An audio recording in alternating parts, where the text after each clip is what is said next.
Agent Albatross here, finally back from hiatus. Sorry I missed the last video, was not feeling well. But yeah, I'm here back with the Cypher Unlimited crew, or part of it. We have me, your lovely Ancient Albatross, back, and we have AD or Alpha D. And Dean, why are we here today? Well, as we told you last week, we're going to do this thing all month long, keeping it with new GM month, supporting the articles that come out and trying to do a quick recap of the ones that come out from the previous week, and the Tuesday of the week that happened yesterday. And I'm just garbling all my words, but don't worry about it. I'll get it together in a few minutes. Unfortunately, we got Spigs on a little bit of hiatus. He got conscripted to work long hours tonight. He's actually on a train on his way home while we're recording. But at any rate, we're going to talk about new GM month. And this week, from Thursday last week, it was initial planning. And then for this week, it was settings and rules. So we're just going to go over those concepts real quick. We got links to both articles. And if there's any questions and everything, just look below. You know, and if anything you need us to talk about or need us to clarify, we'll make sure we look over everything and hit you up in the And next video. yeah, and just to piggyback off that, be sure to leave comments about it because that's the only way we can get the feedback on what to work on or answer questions if you have any questions pertaining to all the new GM month stuff we are detailing as far as the articles go.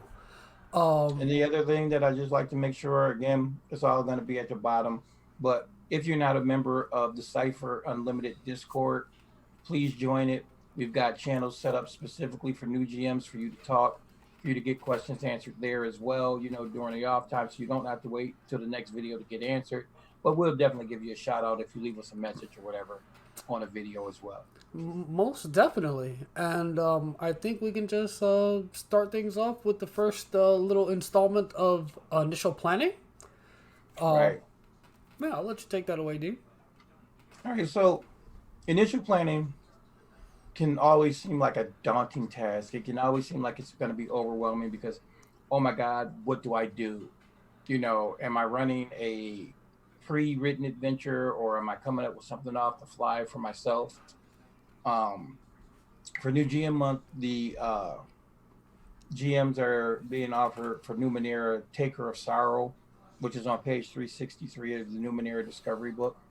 Um, but I'm not even going to go into any details about the adventure itself because I don't want to make anybody lose any interest or take away surprises. But let's look at it this way: initial planning for, especially a Cypher system game, is painless. It really, really is.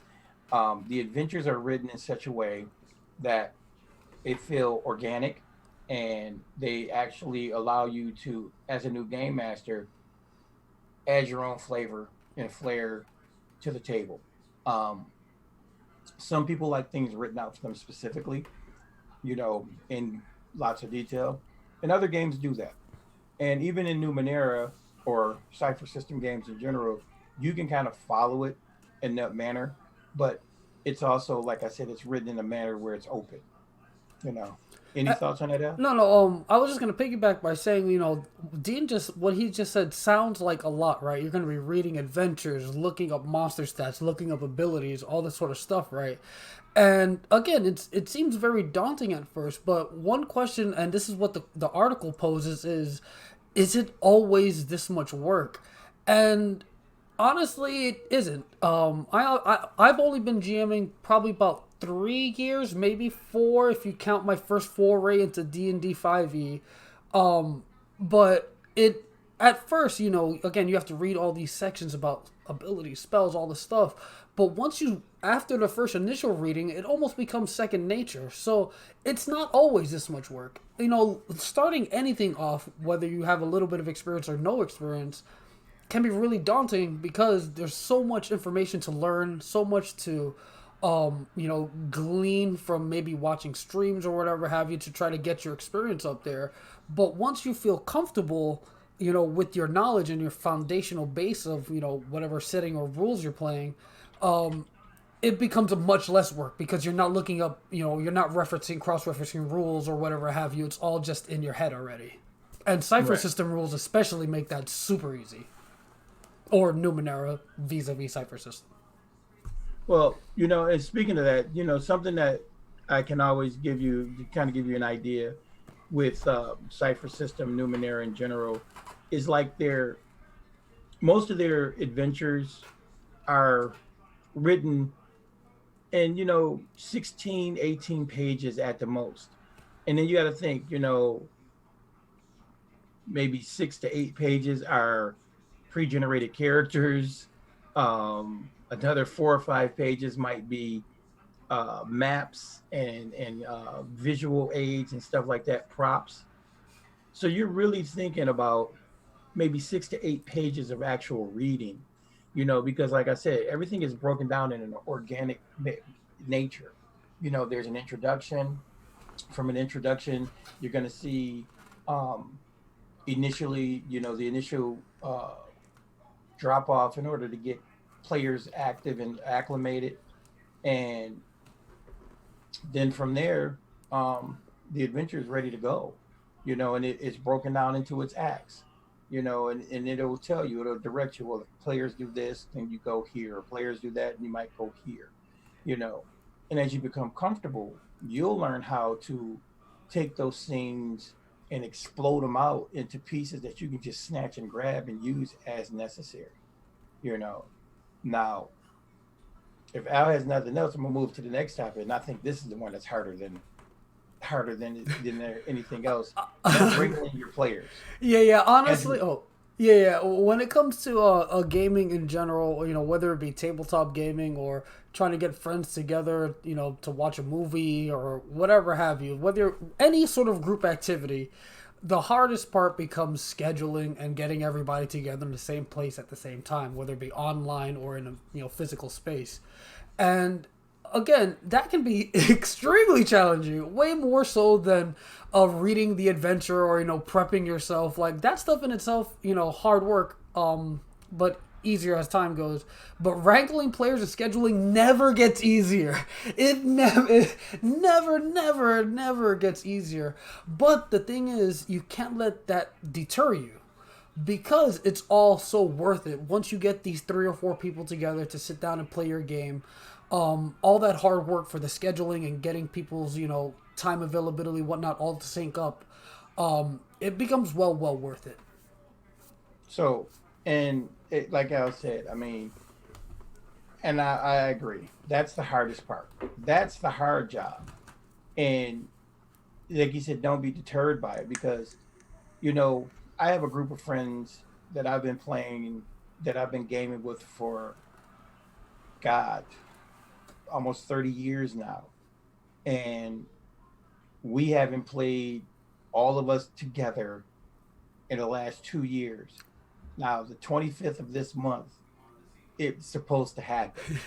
Everybody's supposed to be there again, and it's going to be great because I'm going to introduce them to the Cypher system and all of that, you know. So for me, it's like new game master month for me because I get to actually introduce somebody to something that I love immensely. And I have not let the thought of nobody making it or people not being there. I haven't let that deter me in any way. And that's kind of the attitude you got to have because guess what? If, you know, 5 of those guys make it, if you got a 5-man group and 3 people make it, guess what? It's a good day. You still run your game. You still, get out there and make it happen because what will happen is if they have a good time, they're going to tell the other guys who didn't make it. And when those guys hear how much fun they had, you know what? They're going to make it a point, to make a priority of to be there some way, somehow the next time. But that's not to say like don't get upset or I don't know, maybe a better word to use for that, when players can't make a game that they said they might have could have been able to make. Exactly. Because again, it goes Life along with what happens. Dean was saying. Yeah, like in his home group or 30 plus years, availability, scheduling, all that stuff changes over the course of time. So even if you're running a one shot with people you kind of know, like you have to always be aware that like people's like life happens. Like sometimes there's an emergency, or sometimes they're just not feeling up to it when the time comes. Like I've Or personally experienced that myself, where I like, or oh, like we said, I mean, I'm just saying, like we said, I don't mean to cut you off, but look at us. We're recording with just two of us tonight. The last week scheduling. we recorded with just two of us because life happened, you Um, know. but like what I was saying, like it came up like, or excuse me, I would feel like I would commit to a game, like, and specifically, I'll just use a very specific example with Anthony, even though he's not here. We had a home game for a long time where we'd play at a friend's house, and there were times where I'd tell him, "Yeah, I'm gonna make it," but then the day comes and I'm like, just mentally just drained or whatever have you, just having a bad day, and I just, I tell him, I text him, like, "Oh, I'm not feeling up to it. I'm just not gonna come." And it was never a point of contention. Like, sure, he's a little disappointed that whatever he had planned for my character couldn't have happened because I wasn't there, but he had that understanding because, again, life and stuff happens.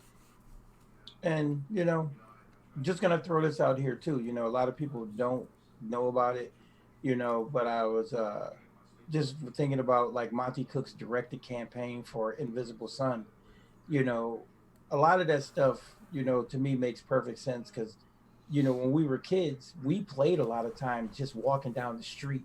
So there was no dice. We weren't around the table, and those were things that kind of we could actually make seem like this was happening in the downtime or the off time. This wasn't us out adventuring with our swords in our hand, getting ready to take on the dragon, but this was the day to day. This was the mundane, what I have to go back to the village and deal with my father, or I got to go back to the village and see my wife. That kind of stuff was awesome.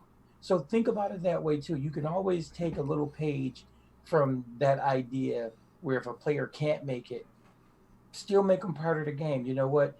Do a slight epilogue. When you guys finally all do get together, give them a 15 to 30-minute little epilogue. What happened with their character and why he wasn't at the last adventure. These are just little tips Uh, that you can add to your toolbox, but don't get overwhelmed with it. Don't think that this is what you have to do off the initially or anything like that.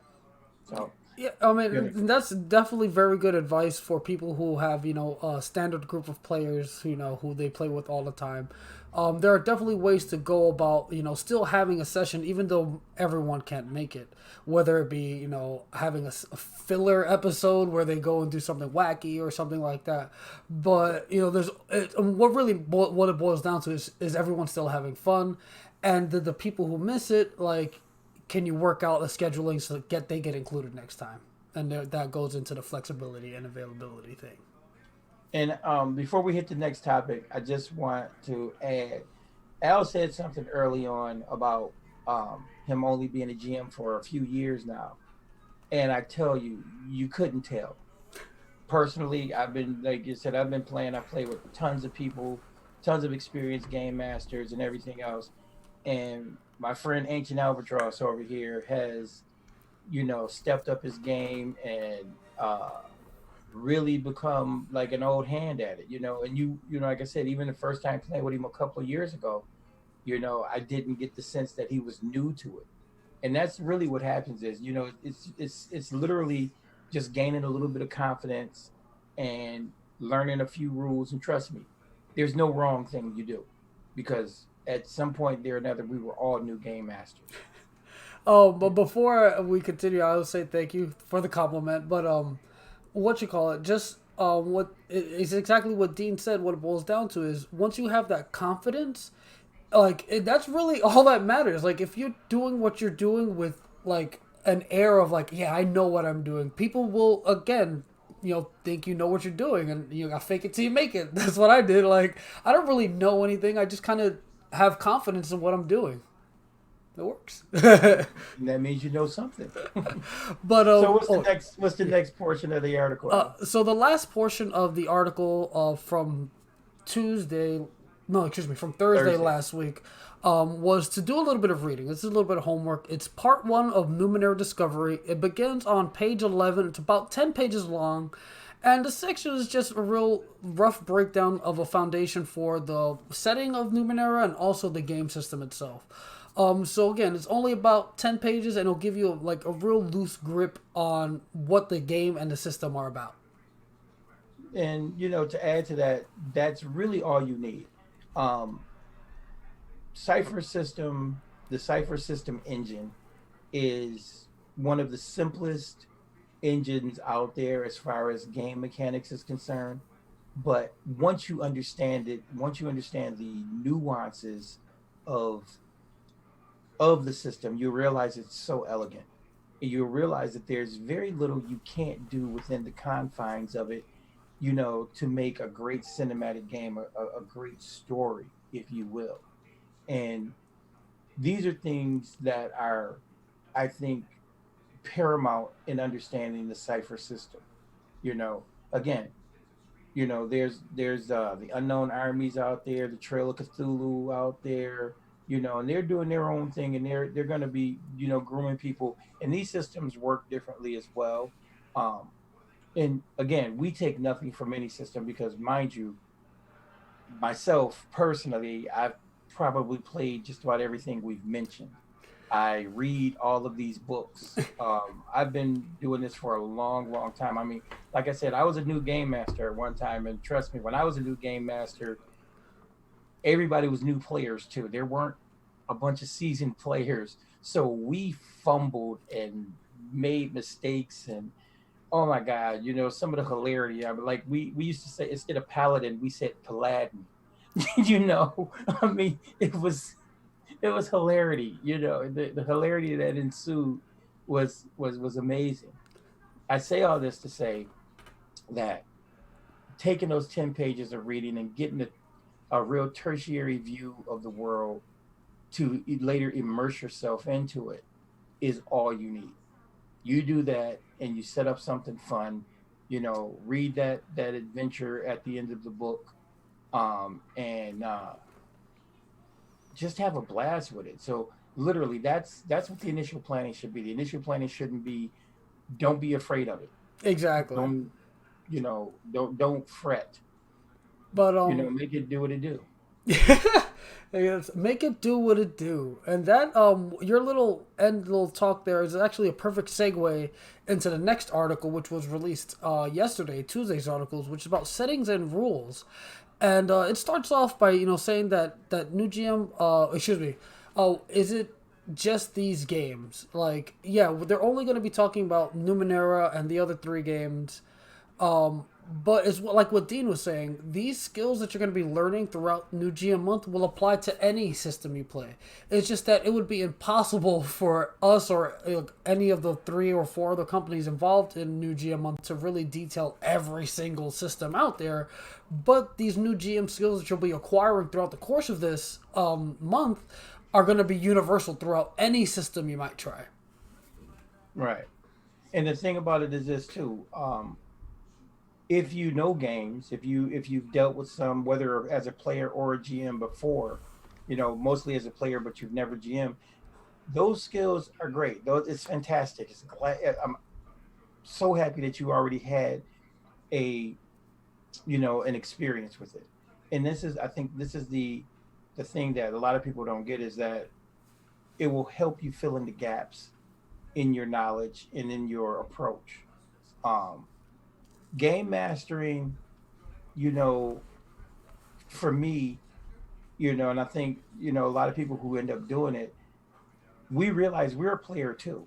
We approach it as players as opposed to, I'm against the other, I'm on the other side of the screen. If you approach it with the bountifulness that you're a player, and the thing about you being a player is that you kind of get to play a whole lot of characters. You get to play, you know, a whole lot of stuff that everybody else does, and everybody else gets to kind of focus on this one guy, this one girl, this one alien or what have you. And you get to put on your acting chops. You get to, lean back into it, and you know, you get to be the man or Uh, the woman, and you know. Yeah, and and this section was really more about in the article is like if you know the game already, like you just have a leg up basically. Like you have familiarity with how the rules are resolved or whatever have you, and you already know how to approach like tasks and stuff and how a story should flow because you've played in that story or setting before. Um, and again, that's still no reason for you to avoid like new GM month. Because this can fill those gaps of knowledge that you're missing or that you might not have full familiarity with. Like for example, I started GMing Cypher System probably after playing it once or twice. I forget how many games I played with Anthony before I started trying myself to GM. But just playing it, and honestly I don't think I actually read the book when I first ran it. Like it was just based off learning the rules verbally from Anthony, and I was able to confidently run it myself. Again, I think I only picked up the book after maybe running a game or two.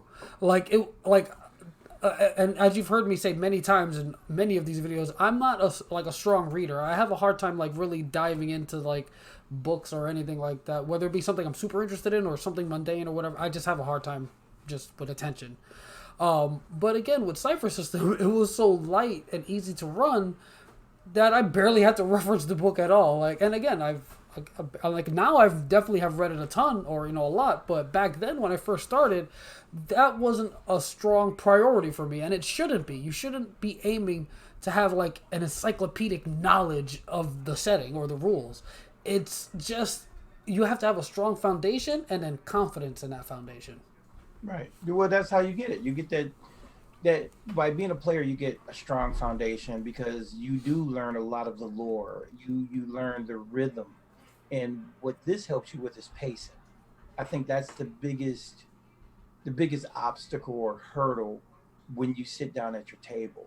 If you want to run if you know you got a 3 or 4 hour session that you're running, and you've got a specific set of ideas that you want to get into that 3 or 4 hours, you know, then you have to learn how to pace yourself. You have to learn how to uh, get yourself, get your story points and your story beats, in that time frame. Now, again, nobody expects you to be able to, do everything immaculately on the first try. It's a Exactly. learning experience.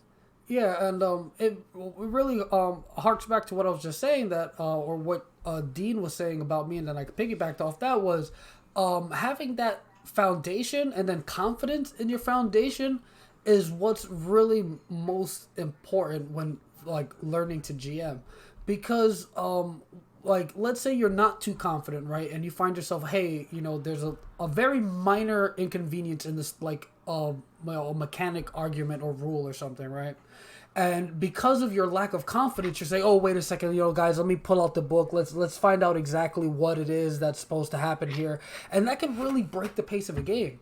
Whereas if you had the confidence in yourself or in your foundational rules, you can say, "Hey, we'll do it this way for now. Later on, we'll play another game. Like I can read between that game and the next game, and if it was wrong or something, we can adjust it going forward to make sure it's like Right. as by the book." You know what I mean? Right. And honestly, when you have that strong foundation of knowledge, it's really helpful in knowing when to keep the pace of the story, when you can gloss over it, like I just said, like, hey, we'll get to that another time, we'll specify the rules later, like the story is more important. But there are times when it actually matters quite a bit, and you do want to take that time. Maybe there's an important like social encounter that they want to make sure goes absolutely right. In certain situations, yeah, if it'll be a quick look up, well, yeah, the ability says this specifically, yeah, and then they could go back and forth. But again, having that foundation and confidence lets you have the knowledge of what's a good time to keep the pacing, what's a good time to stop for a moment and look up the rule. And here's another thing too. If you can get your hands on adventures that are run at conventions, to look those over, those are really good to help you with the concept of pacing, how much content you want there, because those adventures are normally designed to run in specific time frames. You know, you know, specific time capsules. Most of the time it's 4 hours, but in some cases it's a 3 hour game, or like if you want to run an introductory adventure, 2 hours there are or hour. those 30 minutes, 30-minute blocks. There are 2 hour blocks. It just depends. You know, a 2 hour block might just be one or two scenes. It takes place, in the classic tavern, and, you know, a battle, out in the street. Or if you were playing a Wild West, Weird West type story, it might take place, you know, at a funeral. It's just so many little nuances that you could have fun with, you know um and you can learn just by looking at things, and slightly tweaking your perspective. Yeah, I Very mean, much. and really, again, if you're reading more stuff, like again, like Dean suggested, reading other convention game, modules or whatever have you. If you're the sort of person who finds confidence in knowing more stuff, by all means read as much as you can. But again, if you're like me, who don't really have a hard time reading, don't let that stop you from enjoying the fun of jamming, because you don't need to be a master of all. You don't have to know every single detail to run a fun game. As Dean, like, I don't know anything, and apparently I run fun games. Like, Well, here's the deal. Like Al saying, he doesn't necessarily, do a lot of reading. What I find interesting with Al is, no, Al may not think he does a lot of reading, but Al reads a lot of stuff, because what will happen is we'll end up in a discussion about a game or about what we're going to do next. Al will ask questions. And that's the other thing. Don't be afraid to ask an experienced GM questions. So he'll ask us questions. He gets the knowledge from us. Or the other thing he does, he reads by proxy, because he'll say something and we're like, wait a minute, let me check that out. So we go back and read the rules. We get refreshed. We regurgitate it to Al, or Al will even pull something up. Hey guys, what's this? So it's always those kind of conversations. So you as a new GM, you know what, we're out here, we're throwing you resources. So if you don't have an experienced GM to talk to in real life, hey, hit us up. We're on Discord all the time. You know what? Come to Cypher Unlimited, hit us up. We've got a cadre of experienced people out there who are more than willing to help. The Cypher community is all about that. Um, and again, like Dean said earlier in the video, we do have a dedicated channel for new GMs where the articles get posted. New GMs ask questions. There's discussion about the articles. So again, if you find yourself lacking someone to talk to about it, come talk to us about it. There's plenty of people willing to help. and also from the article this week, there's a Numenera video on how to play. They add some more reading, rules and content, and chapter 8, and that's page 100 to 110. Um, you can stop reading when you get to the portion that says ambient damage. Then there's some setting content to read in chapter 9, 130 to 135. Um, so you're looking at, like, a grand total of about 17 pages of reading. um, Hey, set aside a half an hour or 45 minutes, read those 17 pages, you know. Um, and if you don't want to read the 17 pages, hop on, our Discord and start asking us a bunch of questions. I'm just laughing because you said, like, set aside 30 minutes to read 17. It would take me like an hour and a half to read 17 pages. Like, it's ridiculous. Like, Well, you know what? But even in that, in that being said, even if it takes you an hour and a half, if you have an hour and a half to go sit for it. down, do it. And there's the other side of the coin. If you don't have an hour and a half, read what you can, and then hit us up. Exactly. Um, you Um, know, I personally am super stoked about new GM month. I'm super stoked about seeing some new GMs. Matter of fact, I am even more stoked because I want to play with some of you guys. I want you guys to run me in an adventure or two. Um, that would be awesome. But check this out too. Just a quick plug out there to Monty Cook Games and everything that's going on. Tolus is coming back. And for those of you who don't know what Tolus is Monty Cook's first foray into the premium gaming industry, gaming world. He gave us basically the City by the Spire. It was a 672-page book that was basically all about this city. It was like a travel guide to this massive city that you could have urban adventures, urban fantasy adventures in, and it's coming back for 5e and for Cypher System. There's going to be a Kickstarter. I'm so excited. And you new GMs out there, this, I'm telling you this, new GMs, because that would be one of the most magnificent things for you to put in your collection and just sit there and read through it and get into the cosmology of a city amazingly so from beginning to end. You could set this in any of your fantasy settings. It would just be this massive staple, and it's awesome. And Uh, that's what I think about you guys. yeah, definitely. Again, I don't know much about it, but from what Dean told me before we started recording this, definitely sounds like a lot of fun. And I'm all about more settings for Cypher System. Give us all the settings, remakes, new settings. Just do it. like, but I think we're kind of at the end of the video here. Mm-hmm. Yeah, so it's been a blast, guys. You know, new GMs definitely. You'll get that confidence. Read some more stuff. You know, definitely try to check out the reading that was suggested in the two articles, which we will post down below in our description. And yeah, hopefully you guys will hop on to Cypher Unlimited and run your games on there as well, or you know, possibly run another. You know, if you maybe have a home group that you're running for, and you want to get even more experience, run for an online group. It's not very different from playing in person. I mean, other than actually being in the physical room with people, it's still very fun. And yeah, we have a channel dedicated for new GMs and new GM month specifically too. Again, articles get posted, discussion happens. Yeah, just a generally great, fantastic community of people who are awesome and willing to help new GMs get their feet wet. And just let me one my final thought or final statement of everything.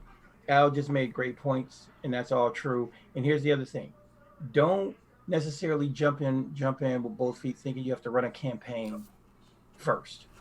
You know what?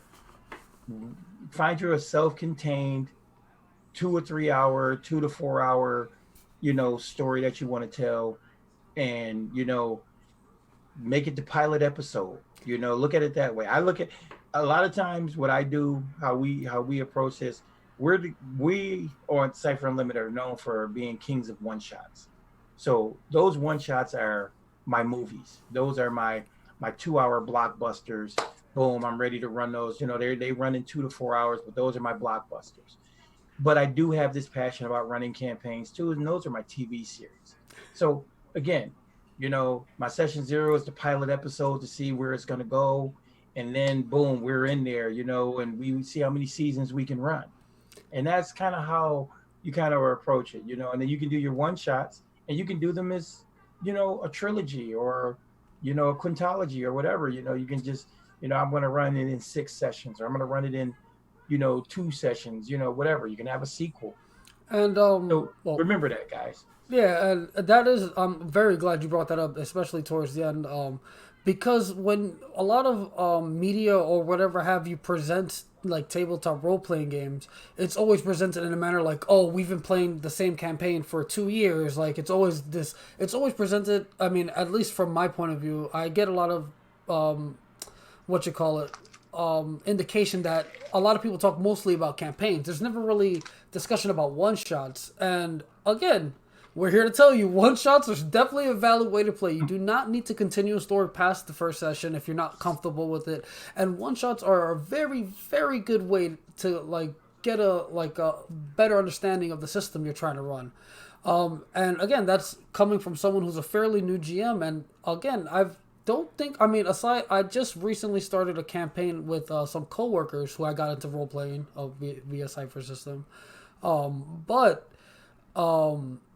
that's pretty much my first campaign. Everything else I've done before this have been one shots, and there is absolutely nothing wrong with a one shot, especially if you're just learning. One shots are fabulous. They really are. I mean, and it's kind of crazy too, because a lot of times doing one shots, you'll inspire somebody else at your table. You might inspire another person at the table, say, hey, you know what? I want to try GMing. And then guess what? If you get a table full of GMs, your life becomes easy, because I spent many years, like 90% of my gaming career up until I met my brothers here at Cypher Unlimited. I was always the game master. 99% of the time, I was the game master. I was the guy behind the screen telling a story. And now I get to play, you know. And it's great because these guys do inspire me. They'll tell a quick one shot story. It'll be something, one little thing will trigger a whole idea, and it's like, okay, I got the next one, or we're pushing the bar with each other, Oh no, I can't let him. He did that. Oh, I got something before him. So But yeah, definitely, you know, if you're not super comfortable running games or whatever have you, and you're a little intimidated by the whole aspect, run a small one shot, 2 hour game, 1 hour mini session just to see what it's like. Definitely not a bad thing. And yeah, I think we're pretty good here. It's yeah, been a great talk. New GMs, you guys are awesome. For trying to take that leap into being a GM again. It's not as hard as it all seems. Very daunting, but very manageable. Very worthwhile to do. Um, any final thoughts? hey, just get ready for Tolas, everybody. We're gonna put a link below about with the intro to it.